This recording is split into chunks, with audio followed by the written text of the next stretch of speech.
ASBL వారి శ్రీరామనవమి కళ్యాణ మహోత్సవం సింగర్ సునీత గారి మధురగానంతో మార్చి 27 సాయంత్రం 5:30కు బుక్ మై షోలో మీ ఉచిత పాస్ ఇప్పుడే బుక్ చేసుకోండి. నమస్తే, వెల్కమ్ టు సుమన్ టీవీ. నేను యాంకర్ సిరి. ప్రస్తుతం మనతో పాటు ప్రముఖ జ్యోతిష్య పండితులు సుభాష్ శర్మ గారు ఉన్నారు. ఆయనతో ఒకసారి మాట్లాడతాం. గురుగారు నమస్కారం. శ్రీమాత్రే నమః. గురుగారు, శ్రీరామ నవమి రోజున ఏ పూజ చేస్తే అప్పటి నుంచి ఇంకా జీవితం మారిపోతుంది అని మనం అనుకోవచ్చు? అలాంటి పూజ ఏదైనా ఉందా గురుగారు? తప్పకుండా తెలియజేస్తున్నాము. ముందు వీక్షిస్తున్న ప్రేక్షకులందరికీ శ్రీమాత్రే నమః, శ్రీ గురుభ్యో నమః. పూజ చేస్తే లేదు ఇంకేదైనా చేస్తే జీవితం మారడం అనేటటువంటిది ఎక్కడా కూడా ఉండదు. అంటే భగవంతుని యొక్క తత్వంలో ఏంటి అని అంటే కనుక పుణ్యకార్యాలు చేయడానికి పర్వదినాలు కొన్ని వస్తాయి. అందులో శ్రీరామనవమి ఒకటి. మానవుడిగా మనం మనుషులుగా పుట్టినందుకు మన విధి నిర్వహణలో ఒక భాగంగా భగవత్ ఆరాధన చేసుకుంటే తప్ప మనకు రాబోయేటటువంటి ఆపదలు కానీ రాబోయేటటువంటి విపత్తులు కానీ ఆగిపోయేటటువంటి అవకాశమే ఉంటుంది తప్ప జీవితం ఎప్పుడూ కూడా మనిషి జీవితంలో కష్టము దుఃఖము బాధ అనుభవించకుండా ఏ జీవి కూడా ఉండదు. గుర్తుపెట్టుకోండి. అవి అనుభవిస్తేనే దాని తర్వాత సుఖము సంతోషము అదృష్టం యొక్క విలువలు తెలుస్తాయి. నీకు ఈ బాధ దుఃఖం లేకపోతే వాటి విలువ నీకు తెలియదు. అందుకే రాముడు సైతం కూడా కష్టాలు పడ్డవాడే, సీతాదేవి కష్టాలు పడ్డటువంటి వారు. ఇలా త్రేతాయుగంలో చూసుకుంటే ప్రతి ఒక్కరు కష్టాలు పడిన తర్వాతనే దాని తర్వాతనే సుఖాలు అనుభవించారు. అందుకే మనిషి జీవితంలో కష్టము ఎంత అవసరమో సుఖం కూడా అంతే అవసరం. కష్టం లేకుండా సుఖం రాదు, సుఖం లేకుంటే కష్టం అనుభవించలేము.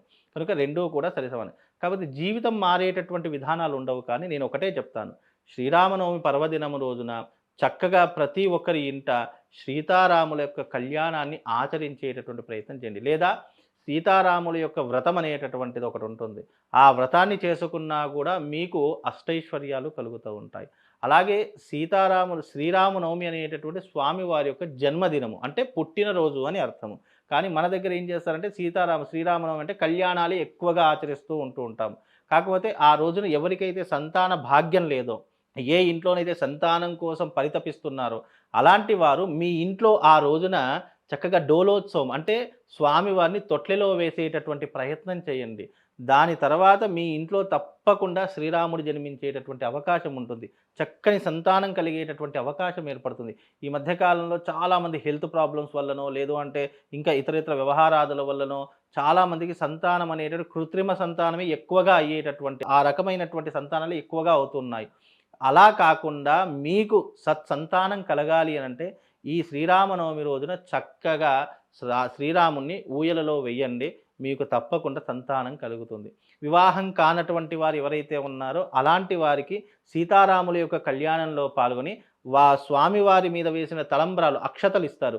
ఆ అక్షతలు తీసుకొని మీ ఇంట్లో ఒక ఎర్రబట్టలో కట్టేసి మీ ఇంట్లో పెట్టుకోండి. తొందరగా వివాహం అయ్యేటటువంటి అవకాశం, మీ ఇంటి యందు శుభకార్యం జరిగేటటువంటి యోగం కలుగుతుంది. ఈ రకమైనటువంటి ధర్మ కార్యక్రమాలలో పాల్గొంటే తప్పకుండా మనకు కూడా ధర్మం అనేటటువంటిది కాపాడుతుంది. అప్పుడు ఐశ్వర్యాలు కలుగుతాయి, ఆనందం కలుగుతుంది. అన్నిటికంటే మిన్న ఆనందం అనేటటువంటిది కలుగుతుంది. ఆనందానికి మించిన ఐశ్వర్యం ప్రపంచంలో ఏది లేదు. కాబట్టి నీ జీవితంలో సంతోషము ఆనందం ఉండాలి అని కోరుకో. ఐశ్వర్యం అనేటటువంటి నువ్వు ఎంత కష్టపడితే అంత ఐశ్వర్యం వస్తుంది. కష్టే ఫలే లక్ష్మి అన్నారు. అందుకే జీవితంలో కష్టపడి డబ్బు సంపాదించండి, కష్టముతోనే ధనవంతులు అవుతారు. కానీ ఇలా చేస్తే ధనవంతులు కారు. కాకపోతే ధనం సంపాదించడానికి పుణ్య కార్యక్రమాల్లో పాల్గొంటే, ధర్మ కార్యక్రమాల్లో పాల్గొంటే ఆ ధర్మం మనల్ని అదృష్టం వైపు నడిపిస్తుంది. అదృష్టం వైపు నడిపిస్తే ఏమవుతుంది? మనం అదృష్టవంతులు అవుతాము, ధనవంతులు ఆటోమేటిక్గా అవుతాము. కాబట్టి ఈ రకమైనటువంటి విధానాన్ని పాటిస్తే ఎవరైనా సరే అదృష్టవంతులు అవుతారు, ధనవంతులు అవుతారు, కుబేరులు అవుతారమ్మా. అలాగే గురుగారు, ధన్యవాదాలు. శ్రీమాత.